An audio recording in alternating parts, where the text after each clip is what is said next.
என்ன சும்மா ஆரம்பிச்சிட்டியா சமையல் பண்ண? ஆரம்பிச்சிட்டேன். நான் பருப்பு சோறா? ஆமாண்ணா. முதல்ல என்ன ஊற்றுறேன்? எண்ணெய் போதுன்னு நினைக்கிறேன். அப்போ தான் எண்ணெய் ஊற்றினாலும் நல்லா இருக்குண்ணா. எண்ணெய் எந்த அளவுக்கு ஊற்றுறமோ அந்த அளவுக்கு சாப்பாடு நல்லாயிருக்கும்.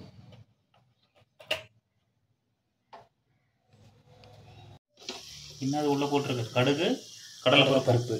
ரைட். அடுத்தது வேகணும்ண்ணா. வெந்த பிறகு முதலில் வெங்காயம் தேவையான அளவு,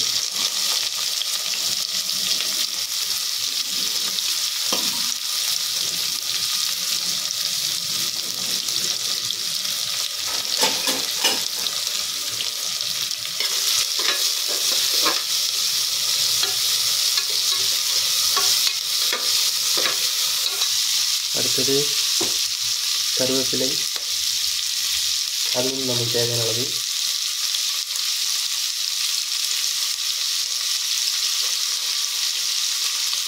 அது நல்லா வணங்கலாம்.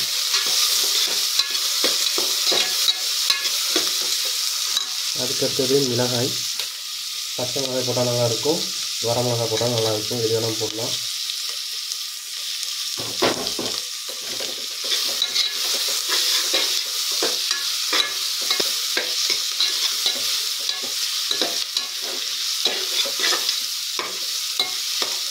ஒரு 1 minute or 2 minutes வணங்கிட்டால் போதும்.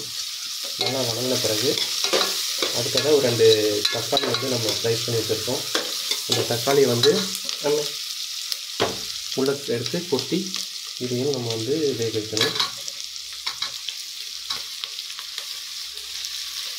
இதுவும் பார்த்தீங்கன்னா ஒரு 2 minutes வேகணும். நல்லா ஃப்ரையாக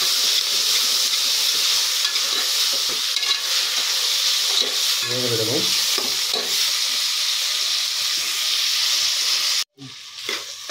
நல்லா வெந்துருச்சு. அடுத்தது இஞ்சி பூண்டு பேஸ்ட் போடணும். அதுவும் தேவையான அளவு. அதுக்கடுத்தது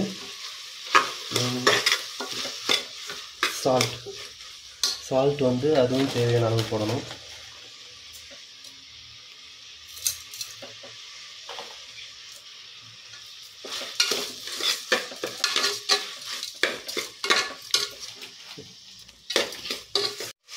அவ்வளோதான், முடிஞ்சா? நல்லா கிரேவி மாதிரி வணங்கிடுச்சு. அடுத்தது இதுக்கு தண்ணி ஊற்றணும். தண்ணி எப்படின்னா, நம்ம எவ்வளோ டம்ளர் எவ்வளோ டம்ளர் அரிசி போட்டிருக்கோமோ, இப்போ 1 டம்ளர் அரிசி போட்டிருந்தோம்னா 2 டம்ளர் தண்ணி ஊற்றணும். நம்ம ஆக்சுவலி 1.5 1.5 டம்ளர் போட்டிருக்கோம். அதனால் நம்ம 3 டம்ளர்ஸ் தண்ணி ஊற்றணும்.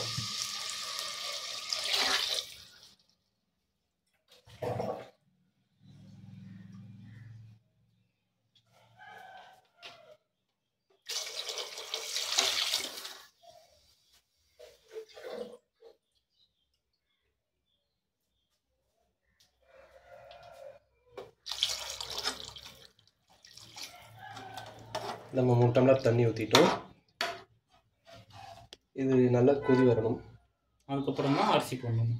ஆமாண்ணா. அப்புறம் டேஸ்ட்டு பார்க்கணும், உப்பெல்லாம் கரெக்டாக இருக்குது அப்படின்னு சொல்லிட்டு. இப்போ கொதி வந்த பிறகு எப்படின்னு பார்ப்போம், டேஸ்ட்டு கரெக்டாக இருக்கான்ட்டு. சொல்லுங்க. ஓகே, உப்பு கரெக்டாக இருக்கா? அதான் பார்த்துறேண்ணா. ஒரே நிமிஷம். நல்லா கொதி வந்தாச்சு. சுடுது.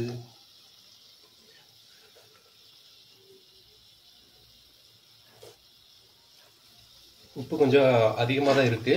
இதுக்கு நம்ம உப்பு அதிகமாக தான் போடணும். ஏன்னா நம்ம அரிசி போட்டோம்னா அதனுடைய உப்பு கரெக்டாக இருக்கும். ஆல்ரெடி நம்ம அரிசியுமே பருப்பையும் மிக்ஸ் பண்ணி வச்சுருக்கோம். அதை எடுத்து போட்டோம்னா வேலை முடிஞ்சுது.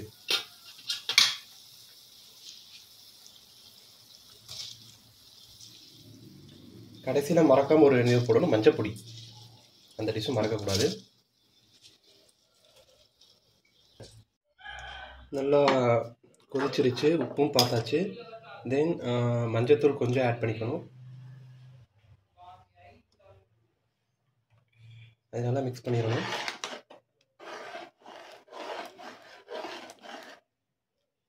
மிக்ஸ் பண்ணி அருமையான அரிசி பருப்பு ரெடி. சாப்பாடு ரெடின்னு நினைக்கிறேன்னா விசில் விட்டாச்சு. பாப்பா விசில் போயிடுச்சு. வந்துடுச்சு. அருமையான அரிசியும் பருப்பு ரெடி.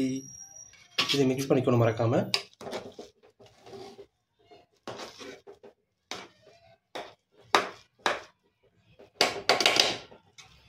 அவ்வளோதான், அருமையான அரிசியும் பருப்பு ரெடி. சாப்பாடு ரெடின்னு நினைக்கிறேன்னா விசில் விட்டாச்சு. பாப்பா விசில் போயிடுச்சு. ஓகேண்ணா வந்துடுச்சு. அருமையான அரிசியும் பருப்பு ரெடி. இதை மிக்ஸ் பண்ணிக்கணும் மறக்காமல்.